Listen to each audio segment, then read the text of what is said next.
सवाल कह रहा है कि डी हमारा मध्य बिंदु है, मिड पॉइंट है साइड बीसी का ट्राइंगल एबीसी में। पॉइंट ई जो है वो एसी पर लाई करता है इस तरीके से कि सीई हमारा 1/3 एसी के बराबर है।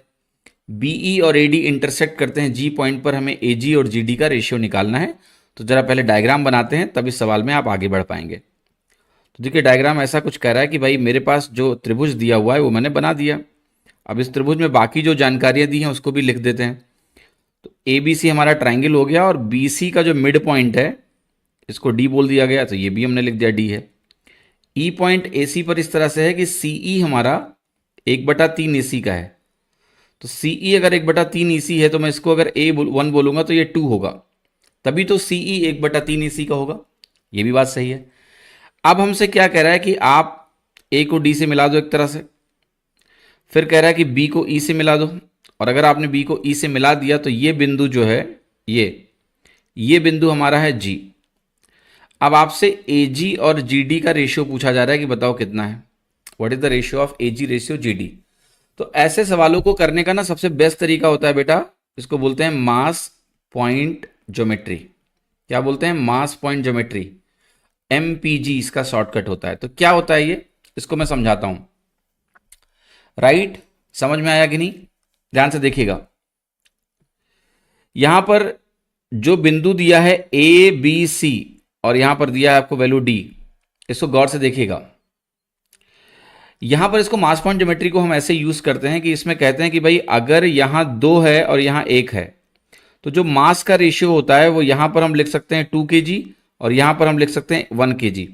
इस तरीके से कि अगर ये 2:1 है तो मास का रेशियो उल्टा होना चाहिए, 1:2 होना चाहिए। अब हम कह सकते हैं कि अगर ऐसा है तो जो पूरा का पूरा मास है वो ई पॉइंट पर आप दर्शा सकते हो। तो ये पूरा का पूरा मास यहां पर आ जाएगा 3 kg। फिर देखो ये इक्वल डिस्टेंस है क्योंकि ये मिड पॉइंट है, तो अगर यहां सी पर 2 kg है तो यहां पर भी आपको 2 kg रखना पड़ेगा कि मास का और डिस्टेंस का प्रोडक्ट डी पॉइंट के लिए बराबर हो जाए। अब मैं कहूंगा यहां पर मैं 4 kg रख सकता हूं।